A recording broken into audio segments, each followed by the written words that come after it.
It is my pleasure to introduce our directors panel to tell you what they work on behind the scenes, because I know you come to the office, you spend an hour and a half, and that's what you think people do, and that is a lot of what they do. But then when you leave, they're still working, even on your particular portfolio or on your financial planning, on something to do with your life or on some new ideas they have. But you don't hear about them, and we haven't really told you that much about them. So tonight you'll hear from our directors, Paul Palazzo, who's a managing director of our firm, Mike Prendergast, who's the director of our firm, and Ekta Patel, who's the director of our firm. And Andrew Altfest, did I say Andrew Altfest again? Who's managing director as well. And together, you could check me on this, together there is over 60 years experience working only at Altfest on this panel. So you do the calculations. I'm not going to say any more. Please welcome our panel. So thank you all for coming again tonight. So many friendly faces, and it's great to be here. Just a quick reminder, we're going to all speak for a few minutes, and then we'll have a question and answer period after we're all through. So if you could all hold your questions until the four of us are finished speaking. And again, it's terrific to be here with you all tonight. The other day, I'm going to speak a little bit about financial planning, and the other day as I was preparing these remarks and looking at the RSVP list, I started to think about all the good financial planning that we had done together over the years. I thought about the conversations of whether to buy a second home or not, and the meetings to discuss how the best way was to make gifts to the next generation in the way that made the most sense for everyone. And so it's really been exciting to do that. But here's the thing, if we talk to you about one of those things, you obviously know that we can help you in that particular area. But what you may not be aware of is all the other many areas that we can help you with from a financial planning standpoint. So that's what I'm here to talk about briefly tonight, to help you understand what some of those areas are. For example, you may be thinking about taking a loan, and you're wondering what the most effective way to do that is. Well, we may have ideas about that you haven't thought of, so you can consult with us, and that's worked out for clients in the past. You may be wondering whether you have enough life insurance, or maybe whether you have too much life insurance, or whether that policy that you bought 40 years ago and has been stuffed in your desk drawer for all that time is still appropriate for you. And we can help you with that, and because we have no financial incentive one way or the other, you know we're working in your best interest about that. If you're a business owner, are you absolutely certain that you have the best and most effective retirement savings plan in place? Or if you're a business executive, are you sure that you're making the most of your deferred compensation and your stock options and the like? So as the head of the Financial Planning Committee, what I've been spending a lot of my time with recently is talking to other members of the committee about ways that we can serve you better and more effectively going forward. Just last week, Ross Wolf and Kelly Metzler and I were discussing long-term care insurance, the latest trends in the industry, and what the most relevant and pertinent issues might be for you going forward. Ekta and Mike and I are going to be meeting the day after tomorrow to discuss estate planning. Now, you may think that with the amount of money that you can shelter against estate taxes having gone up so much over the years that estate planning is obsolete or no longer relevant. But of course it's not. There may well be things that you can do that A, save you money, or B, just as important, make sure that you're directing your assets in the way that best reflect your goals and your values and your dreams. A number of us recently in other areas, Dan Duca, Dawn, many of us have been taking part in financial planning software demonstrations to make sure that we have the latest and best technology to put to work on your behalf. And as a matter of fact, just this morning at our staff meeting, Boyan, who many of you work with, and Kelly made a very nice presentation to us about student debt. Now, for many of you here in the group, student college debt is not necessarily a relevant issue, but it may very well be relevant and indeed important for your children or your grandchildren, and we want you to know that we're here for them as well. One last thing before I close. You should have received our annual year-end tax letter asking for your permission to reach out to your accountants and discuss your taxes and get a copy of your return. For the many of you who sent that back, thank you very much. We genuinely appreciate that. You may be wondering why we ask for them, and at the most basic level, it helps inform our investment decisions on your behalf. But even beyond that, we get clues from that on suggestions we might be able to offer you to take back to your accountant, such as through charitable giving. And even beyond that, you know, you'd be surprised at how often the information in a tax return can help us when we're thinking about your particular issues and making recommendations for you on financial planning areas that really you might not think have anything specifically to do with taxes. So all of that is very helpful. And in closing, I guess I would just say that the takeaway to this for me is if you have a financial issue that you're facing, a financial planning issue, please never assume that we can't help you with it. More often than you might think we can. And this work that we do, this financial planning work, is just incredibly personally rewarding for all of us here.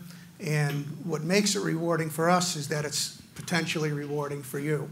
So rewarding for us, rewarding for you, win-win, right? So we're looking forward to talking to you about these things.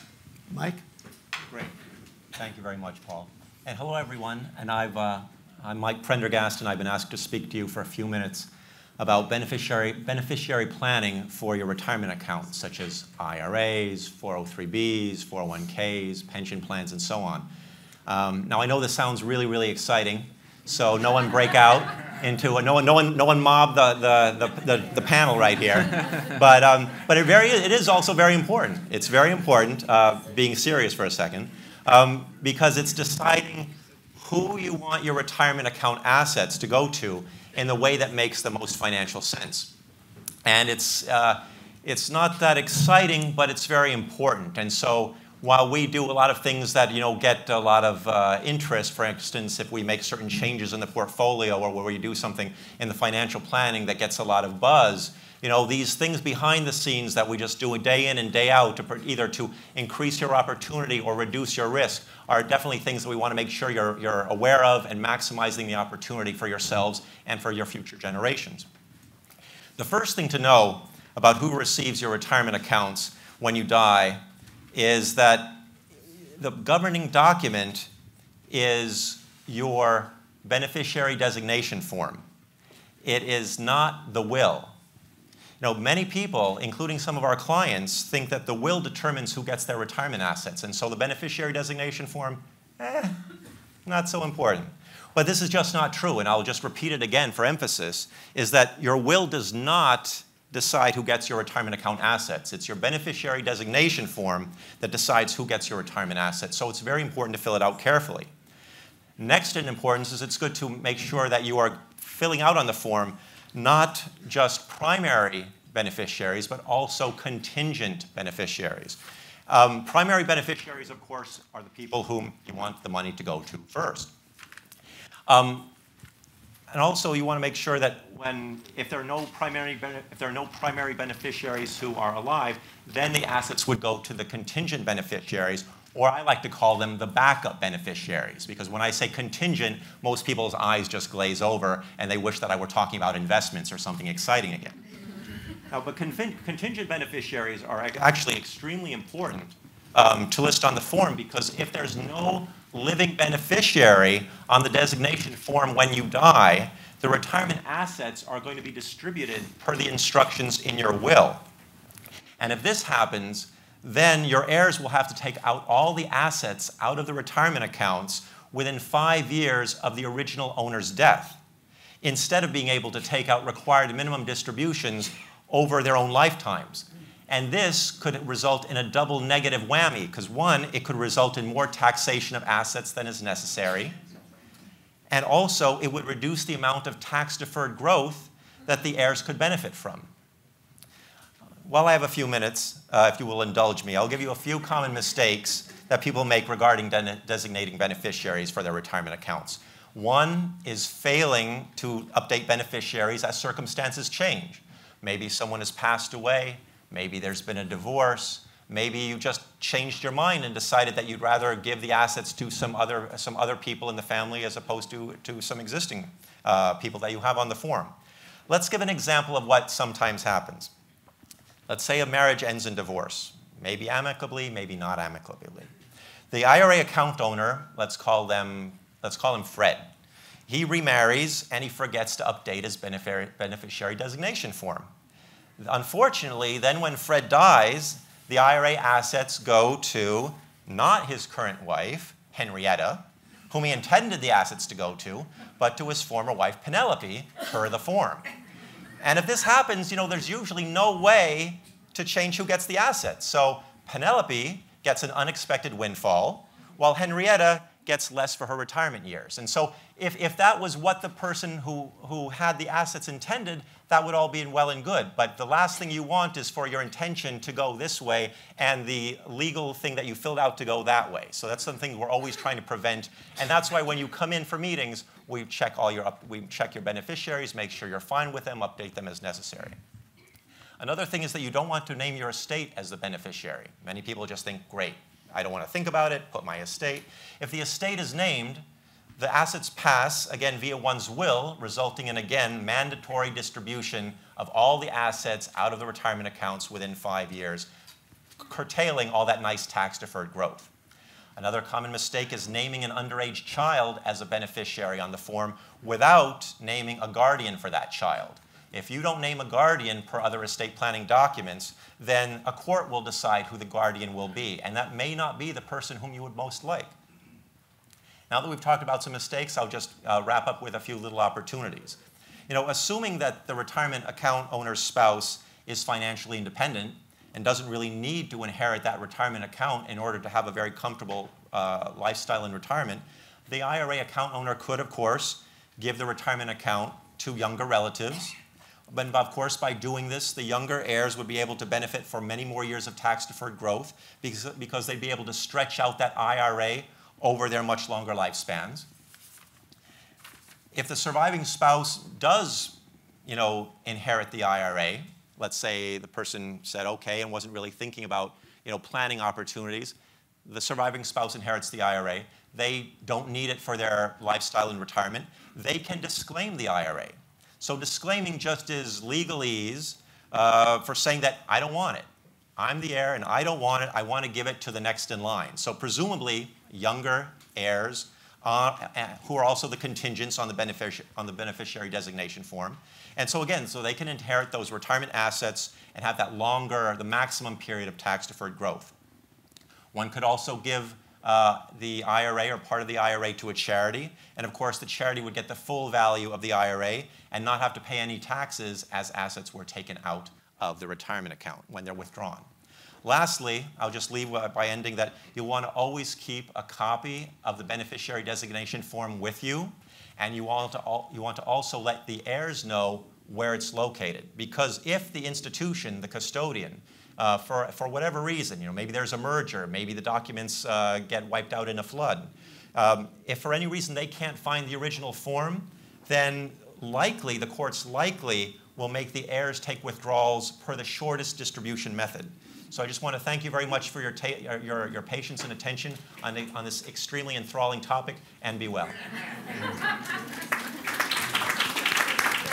As Paul and Mike talked about, gave you a little bit of a background on how we do things for financial planning behind the scenes, I wanted to give you a brief overview of what our process is, investment process behind the scenes, and more importantly, how we try to manage risk in our portfolios. Often you hear from us that we are value investors. So generally speaking, we are looking to buy things that are cheap or out of favor. That's the thesis for any value manager. But what you don't hear us speak in our day-to-day meetings or on conference call is how we manage the risk. As part of our philosophy, we tend to focus on long-term risk-adjusted returns. So what that really means is we strive to get long-term positive returns, but at the same time, we don't want to take excessive risk while doing so. And we do that in several ways. One way is traditional diversification. As many of you know, we are big believers in diversification. So if you look at our portfolios, you will see many asset classes. You will see stocks, you will see bonds, you'll see real estate, you'll see cash. So essentially, by putting so many different asset classes in one portfolio, we are spreading our risk out. And diversifying in such a way does help spreading the risk. It's an important and a necessary way to fight risk, but it's not sufficient. In today's day and age, when the risk of the investments are changing constantly, through our research, we tend to focus on making sure how we can better protect our clients' portfolios on a downside. A good example of that would be towards the end of last year, we had an opportunity to buy a specialized bond funds. So this was the short window of opportunity that occurred when the prices of these specialized bonds dropped significantly. So we were able to get them at a discounted prices. However, the question was, how do we fit them into our portfolio, because they were risky in nature. They were not like your traditional high quality investment grade or US Treasury types of bonds. So let's say your high quality bond is here, your stock is here in high risk. These bonds fell somewhere in between in risk spectrum.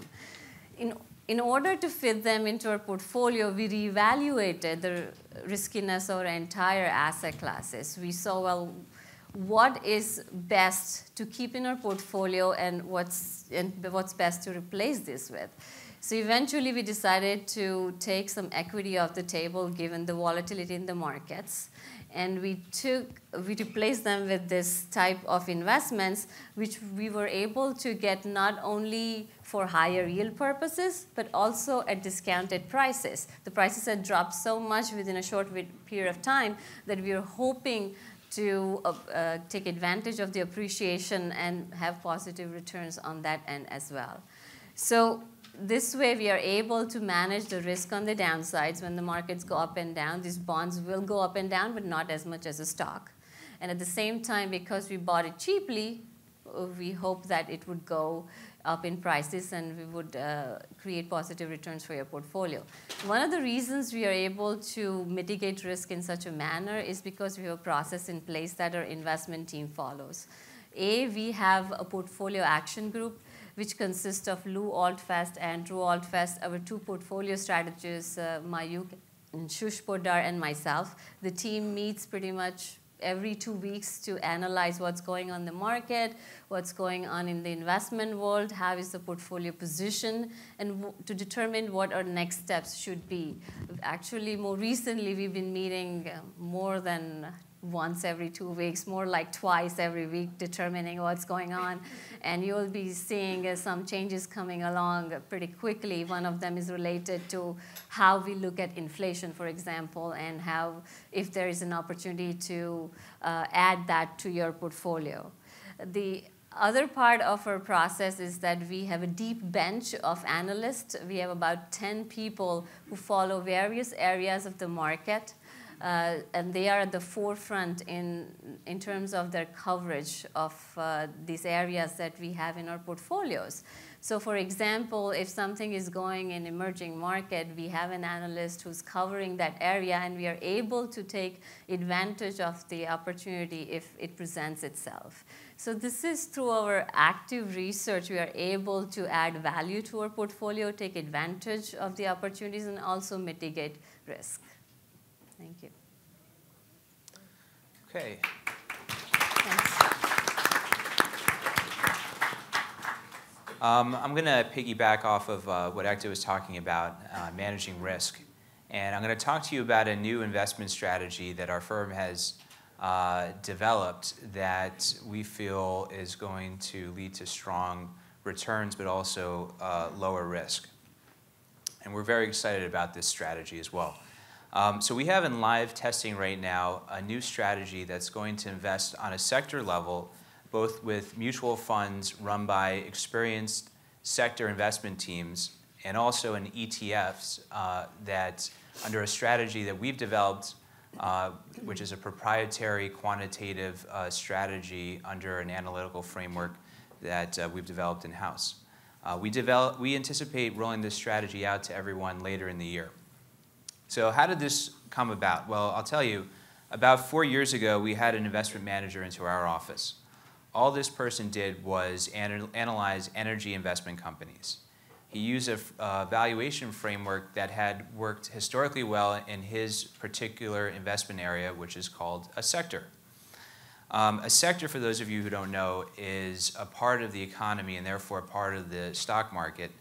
And energy is just one sector. There are others like healthcare and consumer and technology, etc. We meet with many investors, and what really impressed us about this person was his singular focus on one investment area. He didn't know how to pick consumer companies. He didn't know whether energy was going to do better than technology. He just wanted good performance in his sector. This got my interest, and so we wondered if there was any evidence of specialized sector managers doing better on average than more generalist portfolio managers who would buy all over the markets. And so what we did was we went to investment journal articles, which is where you take a look at where academics analyze statistics and professionals analyze statistics and try to see if there have been favorable results within one particular strategy. Sure enough, there was evidence and journal articles that pointed to favorable results, many of them from the 1990s, about successful sector managers. So we analyzed at that point all sector funds that were in existence, and we didn't find one or two, but we found many that based on their historical track record looked quite interesting, and we wanted to take a closer look at them. We decided to approach this research with open minds, and so we took a look at old SEC filings, at annual letters, and portfolio positioning to see how that had changed over time. We looked at attribution reports to see what had fueled the investment returns. And we were looking for really common threads between the funds. And then came the fun stuff. So we said, okay, we're not going to just sit back and analyze financial information. We're going to take this on the road. And so we got out of our offices, and me, Lou, and a few of our colleagues, we went around the country, and we went to Boston, and we had meetings with a portfolio manager in Houston. Does anyone know why we would be in Houston? Oil, exactly. We were in San Francisco, so think tech. We actually went to Silicon Valley, and we met with one investor who had a whole office of tech analysts. And this guy, he looked like a tech entrepreneur. I couldn't tell the difference between him. You normally get a Wall Street person with pinstripe suit.